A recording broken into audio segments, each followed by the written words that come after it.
Syarat menjadi imam itu salah satunya adalah yang bacaannya itu fasih, atau dalam bahasa Rasulullah itu yang bacaannya paling bagus di antara yang hadir di masjid itu.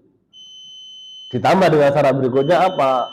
Banyak hafalannya, paling paham urusan fikihnya. Ini juga menjadi syarat-syarat yang harus dipenuhi seorang imam, sehingga ketika terjadi kondisi-kondisi tertentu dalam sholat, imam itu tahu harus menghukumi apa, itu kan.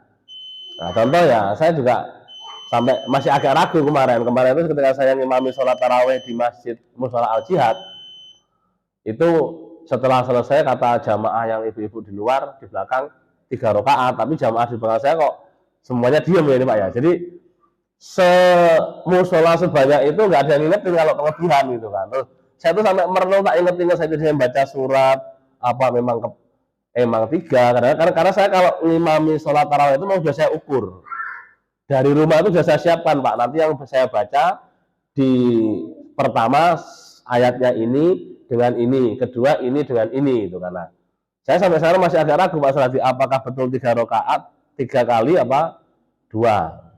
Kalau saya kebetulan di pinggir, jadi saya udah duduk bertiga. Kok baca Al-Fatihah lagi, saya terus menyusul. Nah itu, jadi memang, nah ketika itu kondisinya kita ragu ya, jamaah sebagian ragu, sebagian yakin, imamnya juga ragu akhirnya, gitu kan. Nah ini satu, kenapa syarat imam itu harus paham? Karena dengan kondisi ini, bagi orang yang nggak paham pasti dia akan nuntut sholat kita nggak sah, diulang. Nah ini Pak Bu, sholatnya nggak sah ini, kenapa? Taraweh yang 2 jadi 3, kalau 4 sekarang malah aman, gitu kan? Kalau 4 sekarang malah aman, gitu. Kenapa? Karena ada aturan tarawehnya 4 rakaat.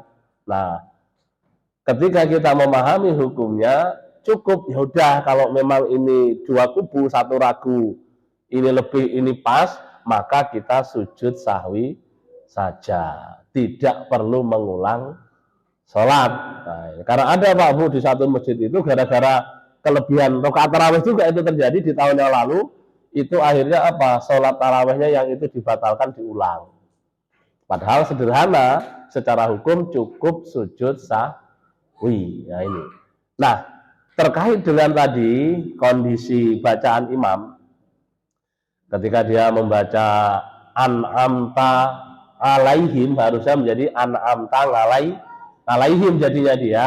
Ini memang kondisi yang karena dari awal dulu takut salah A, kemudian A menjadi Nga.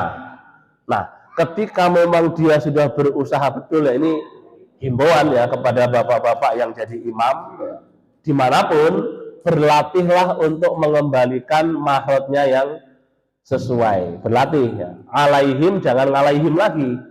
Tetapi ketika sudah lebih Pak, wis ora iso-iso tenan iki gitu kan. Karena lidahnya itu sudah terlanjur, itu orang tua apalagi ya, itu nggak bisa balik lagi Pak ya. Ibarat kalau bahasa kaki udah terlanjur mesrek, ya mesrek terus nggak bisa dibalikkan gitu kan. Nah dalam kondisi yang ini kita maklum, insya Allah Allah maha tahu, qadarullah adanya imam ya itu gitu kan. Nah, makanya himbauan juga ini untuk para imam mengukur diri. Kalau banyak yang di situ jamaahnya bacaannya bagus-bagus, sudahlah para imam-imam yang sudah lama jadi imam yang belum memenuhi syarat itu kemudian diserahkan kepada yang memenuhi syarat menjadi imam. Kenapa? Jadi imam itu berat, jangan dianggap jadi imam itu kemudian apa, prestisnya naik, nah itu kan, menjadi lebih terhormat. Ini masalahnya yang sering dirasakan oleh orang-orang yang ketika di masjid itu berebut jadi imam.